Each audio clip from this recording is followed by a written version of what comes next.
joined now by linebacker Jeremiah Trotter. We'll allow you all to fire away with questions whenever you're ready.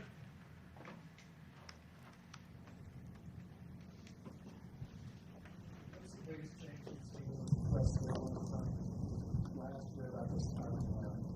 I'd probably say I feel like he definitely started out when he started out. He had a lot of knowledge of the game and had a really good scheme defensive wise, but he definitely implemented some different changes during the offseason as far as, just little things that, confuse the offenses and more different blitz patterns just to improve the defense because he's always, trying to look for ways that he can improve, not just himself but also the defense and the players and us as a group. That's something I really noticed throughout the offseason. I know it's David really playing a little bit how I've asked this of everybody, but you've had 37 practices since you last played a game, running the ball. So finally ready, time to go and take on somebody else, another team besides your teammates. Yeah, I definitely feel like I, myself, and also my teammates, we're ready to get out there and for the season to start. We've been competing against each other all this time, making each other better, but now it's time, we're excited to be able to see the work pay off and face more talent, face other great players around the country, so we just can't wait. A lot of people remember is that Tennessee is it important to kind of, show a different side of this defense and this team, that we're not that team that we were, in December and January for you? Yeah, I feel like we definitely learned from that game. We, watched the film, got better, and just made sure that we, over the offseason, we try to work on those things. And we're excited to, come out there and, start off on a good note as a team, as a defense. And we're ready to, show, like, all that work and all that grinding that we did in the offseason pay off.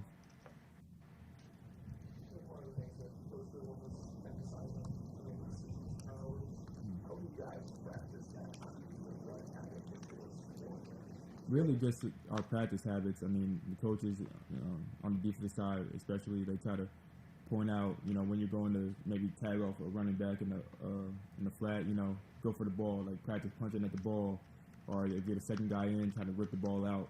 And it's, getting those practice habits because as players and as coaches, we know if you're doing it in practice, what humans are creatures of habit. So if you're doing it in practice, it will carry over into the game.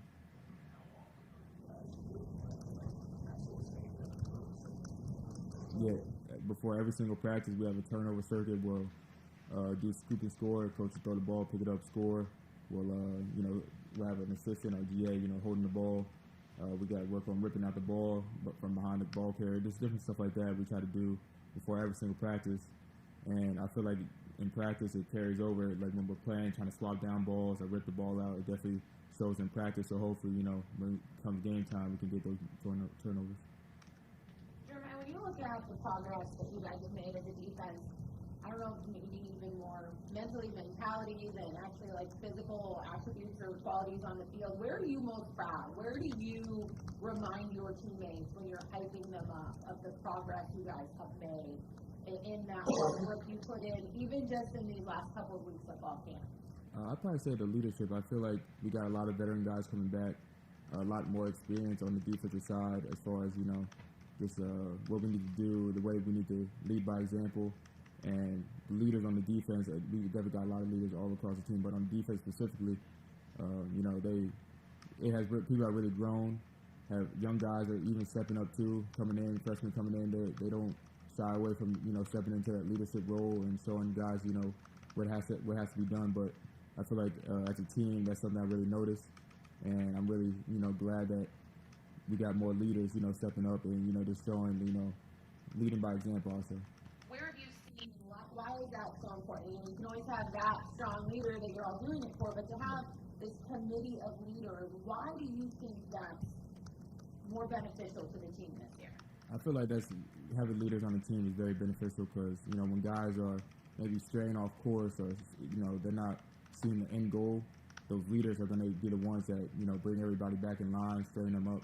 And when you have everybody on the team that wants to be a leader and wants to, have that mindset, it makes it so much easier, and it just really builds the team chemistry.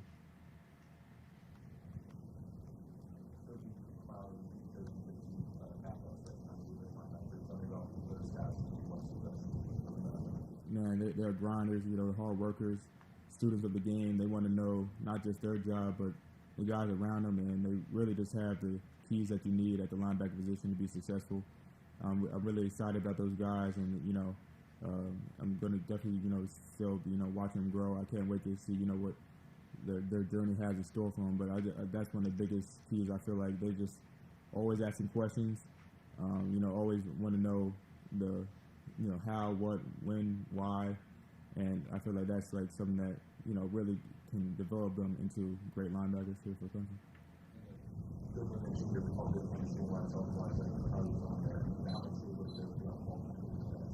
Yeah, I'm definitely feeling good. I got a great staff in the training room, helping me, recover and get back, and I'm definitely going to be ready for Duke.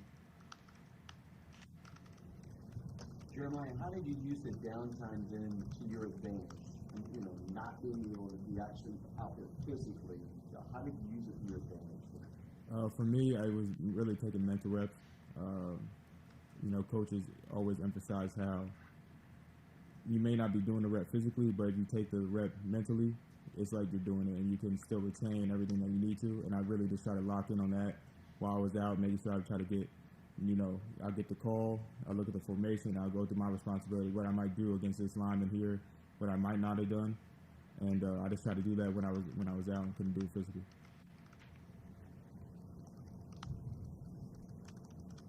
Anybody else for Jeremiah in the room before we open it up to Duke?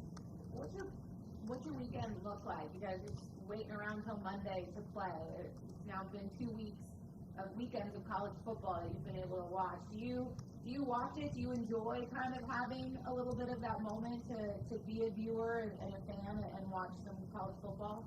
It's definitely nice to be able to see other teams play, to see how everybody getting back into it, but still the coaches have structured the week, so we're still going through our regular game week, with the mental Monday, Tanoga Tuesday, working men Wednesday, all that. It's just on different days. So like today is mental Monday, but it's Wednesday. So it's still structured in a way so we can have our mind right, and as we go through the week, we're still focused on, the upcoming game. Any questions for Jeremiah from Zoom?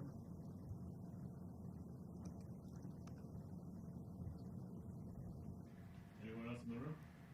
Jeremiah, after being ranked number 7 in the ACC coming into this season, are you looking at this as an honor or more as motivation going into the first year? It's definitely a blessing. I'm glad that I was able to receive that recognition. But for me, I don't really focus too much on rankings. I want to, go out there and prove it now, prove it against Duke, and take it 1 week at a time.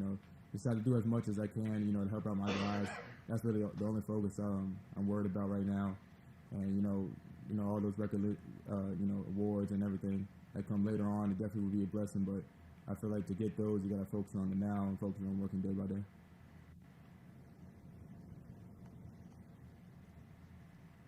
Anyone else for Jeremiah? All right, thanks, John. All right, thank you.